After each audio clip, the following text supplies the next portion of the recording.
folks, this is Christine Hokemas from Hokemas Sewing and Vacuum, and I'm here to talk about the differences between a cover stitch and an overlock stitch.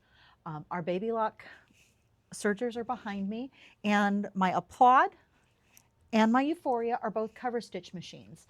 And then when I slip over here, I have my Triumph. My Triumph is capable of doing both an overlock and a cover stitch. We refer to it as a combination machine. If we look down here on this particular sample I have, this is an overlock stitch. That overlock stitch is all about the edge of the fabric. That's what an overlock, it goes over the edge and it locks it in. So if you kind of think about it that way, that's what an overlock does. Then we have cover stitches, and I have some decorative cover stitches here. That is this here. Typically, that cover stitch is used on hems, at least that's where it started. If we look at the bottom of our t-shirts and knitwear, typically we're going to see the cover stitch. And what you're going to see most often is 2 rows of stitching that are parallel. And then if you look at the back, you're going to have what we call the serpentine stitch.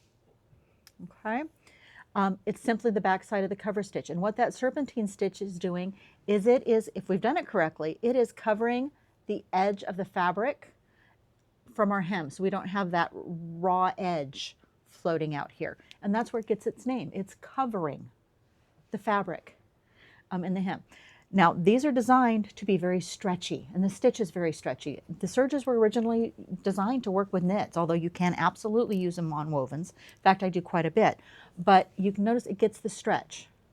Nothing's popping here. That is one of the things the serger excels at. If you look at your garments, you're going to find that you're probably going to be able to see examples of cover stitches and overlock stitches. And I'm going to show you one that's even a little bit different in this denim jacket that I have here.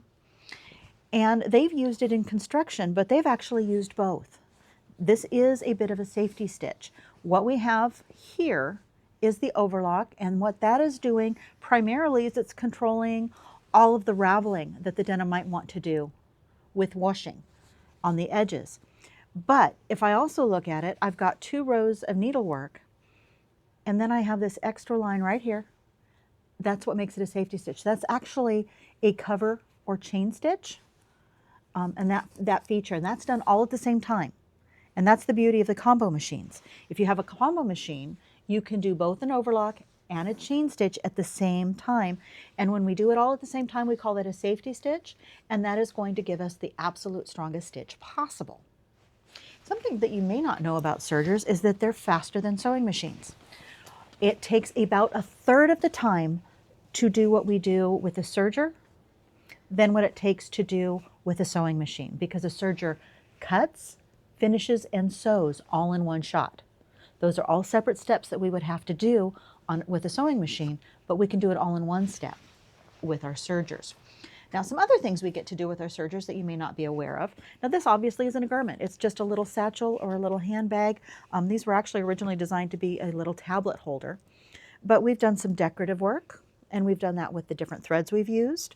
We've also, this is the ladder stitch. That is something we can do with our sergers. And then if we look here, this was all different versions of cover stitches. We have a 3 needle cover stitch here, and this is with the fabric facing us. Now this one, where it's heavier stitching, is actually just the back side of this cover stitch. So this is what that serpentine stitch looks like. So we get some very unique looks. This is a piece that was done on a serger. Yes, you can piece quilts on a serger. In fact, I prefer it, especially if I am doing something that's going to go under one of my grandbabies. I know that's going to hit the wash a lot. So this being able to not only sew, but to take care of all my seams, it's beautiful. And by the way, ladies, those of you that are, it has to be a 1/4 inch. That's fine. It absolutely can. But a 1/4 inch is a 1/4 inch, even if I'm using a serger. I can still set my machine up, as I have here, to do a true 1/4 inch. And this is going to be incredibly strong. And in this case, I have done half square triangles, I've done flying geese, and we'll probably show you that in another video. And you can see I have created a heart quilt block. This is another piece that was done. This was done with the Triumph serger in its entirety. And this is a beach bag. We used pet screening. You can get this at the hardware store of all places. But it's finished on the inside with a overlock stitch. But I've used some of the optional feet that come with the machine to use a cover stitch to attach my binding. This is also binding that was attached with the serger, again, the Triumph. Now this decorative, and I'm going to show you this. I don't know if you can see if that's raised, but this is using a decorative stitch in my looper with a chain stitch. If I look at the other side, it just looks like a regular old straight stitch here on it. But I can do decorative work with it. And then I created this cross hatching with a quilt bar that you can also get for your machine, for the Triumph.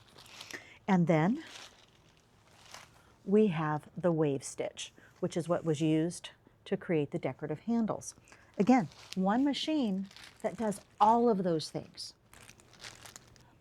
This has been Christine with Hokemas Sewing and Vacuum. We are located at hokemas.net on the internet. You can also find us on Facebook and, of course, on YouTube. Just look for Hokemas Sewing and Vacuum. Or you can find us in Redding, California at 2736 Pacelli Lane, and we are looking forward to seeing you soon. Take care.